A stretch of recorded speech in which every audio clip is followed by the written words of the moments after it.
صدام حسین شاید نماد تمام عیاری از یک دیکتاتور قرن 20 باشد.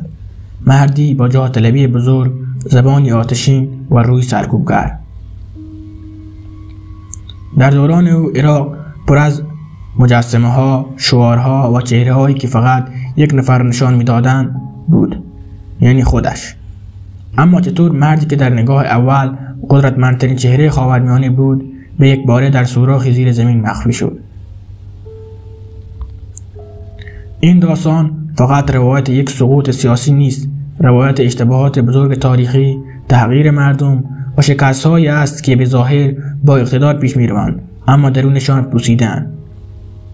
در این ویدیو به سراغ زندگی صدام نمی‌رویم تا فقط گذشته را مرور کنیم.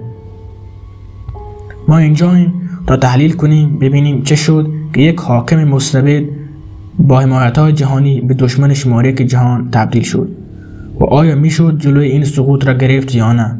چرا غرب تا مدت‌ها چشم بر جنایاتش بست؟ و چرا مردم عراق بعد از او هنوز از زخم‌های گذشته رنج می‌برند؟ اگر به تاریخ علاقه‌مندی، اگر به دنبال پشت پرده قدرت و دیکتاتوری هستی، این ویدیو برای توست. همراه هم باش، چون هر لحظه این داستان پر از واقعیت تلخ و درس‌های بزرگه.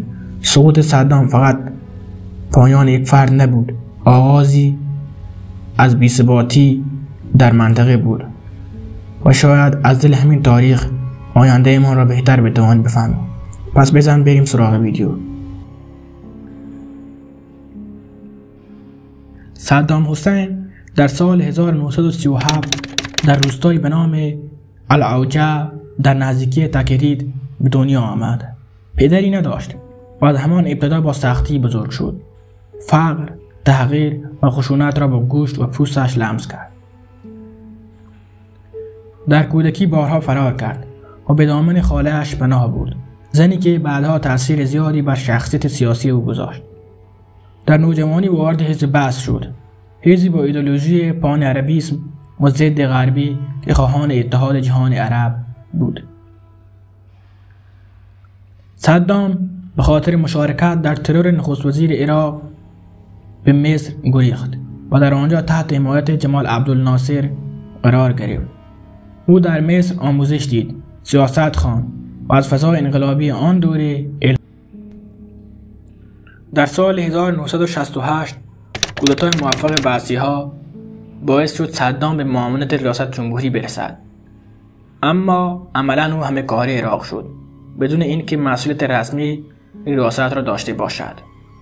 صدام از همان سالها با ایجاد دستگاه امنیتی مخفی ستونهای قدرت خود را ساخت و سرانجام در سال 1979 با کنارگیری احمد حسن البکر به ریاست جمهوری رسید. اولین اقدامش اعدام داعا عضو حزب خودش در جلسه تلویزیونی. این پیام واضح به همه بود، یعنی قدرت فقط برای من است، نه هیچ کس دیگر. او تصویری از اقتدار ساخت، اما در واقع دانه های ترس را کاشت. قدرت صدام از کودکی زخم خورده اش آغاز شد. مردی که میخواست دیده شود، حتی اگر به قیمت خون باشد. آیا واقعا میشد این روند را متوقف کرد؟ شاید اگر از ابتدا راه دیگر انتخاب میشد.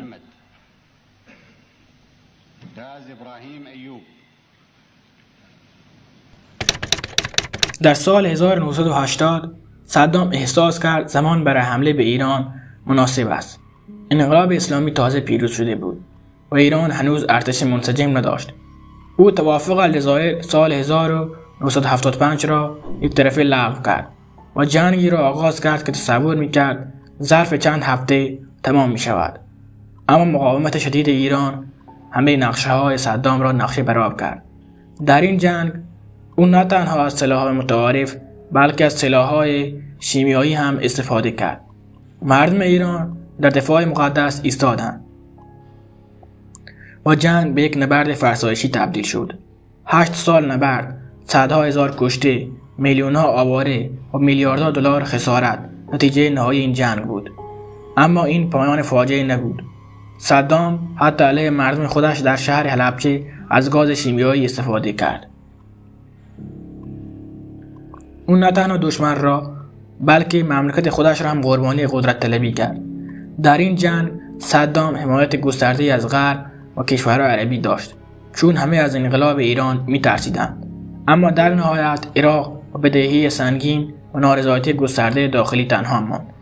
این جنگ اولین ضربه جدی به پایه‌های دیکتاتوری صدام بود، ولی از شکست درس نگرفت، بلکه به دنبال جبران در جای دیگر گشت و این تصمیم اشتباه بعدی سقوطش را شتاب داد. آیا اگر دنیا در همان زمان او را متوقف می‌کرد، عراق امروز شکل دیگری داشت؟ بعد از پایان جنگ ایران و عراق، صدام با بدهی سنگینی روبرو شد. او از کشورهای عربی به ویژه کویت و عربستان انتظار داشت که هزینه‌های جنگ را بپردازند.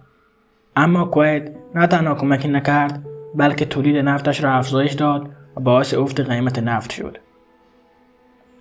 صدام این اقدام را جنگ اقتصادی علیه کشور عراق تعبیر کرد. در سال 1990 به بهانه اختلاف مرزی و اتهام دزدی نفت به کویت حمله کرد. اشغال کویت فقط 2 روز طول کشید، اما پیامدهایش سالها ادامه داشت.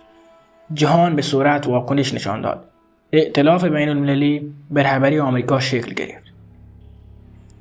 در سال 1991 عملیات طوفان صحرا آغاز شد و ارتش عراق در مدت کوتاهی شکست خورد. صدام کویت را ترک کرد، اما زیرساخت‌های عراق زیر بمباران گسترده نابود شد. پس از آن تحریم‌های شدید اقتصادی بر عراق تحمیل شد. مردم دچار فقر، قحطی و بیماری شدند، اما صدام در کاخهایش باقی ماند. او برنامه کارت سهمی غذا را راه اندازی کرد تا فشار را از روی خودش بردارد. با وجود شکست نظامی، صدام به سرکوب داخلی ادامه داد. کردها و شیعیان را دوباره هدف گرفت. دیکتاتوریش را حالا بیشتر از همیشه منزوی شده بود، اما هنوز هم خودش را قهرمان عربا می‌دانست تا زمانی که اشتباه بزرگتری مرتکب شد.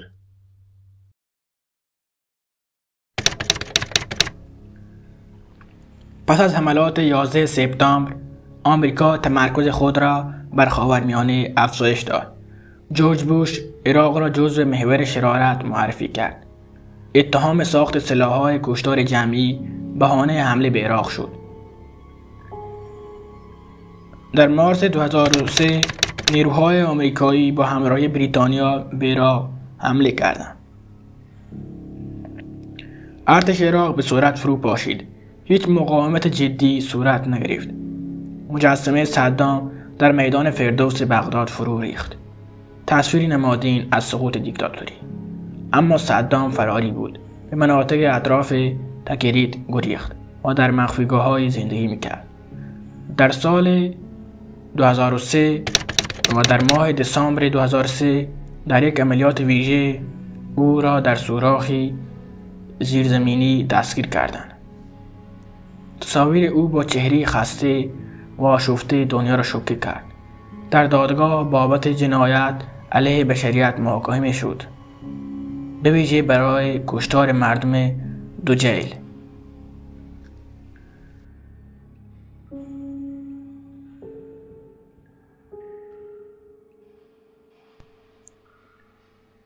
در سال 2006 حکم اعدامش اجرا شد.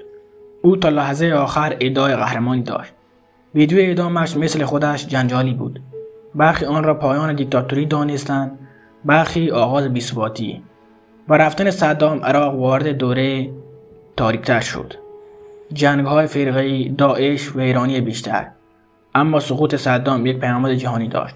هیچ دیکتاتوری ابدی نیست. قدرت بدون پاسخگویی همیشه به فروپاشی ختم می‌شود. سقوط صدام فقط یک پایان یک رژیم نبود. آغازی بود بر دوران بی‌ثباتی در خاورمیانه. او با دیکتاتوری، جنگ، جنایت و فساد عراق را به نابودی کشاند. ولی جهان هم در ساختن این هیولا بی تقصیر نبود. تا سالها قدرت‌های جهانی از او حمایت کردند تا زمانی که منافعشان تغییر کرد. مردم عراق بیشترین قربانیان این داستان بودند. سقوط صدام باید درسی باشد برای همه ملت‌ها. اگر جلوی استبداد در زمان خودش گرفته نشود، تاوانش را نسل‌ها خواهند داد. او می‌توانست با عقلانیت عراق را بسازد، اما خودشیفتگی او را به ویرانی کشاند.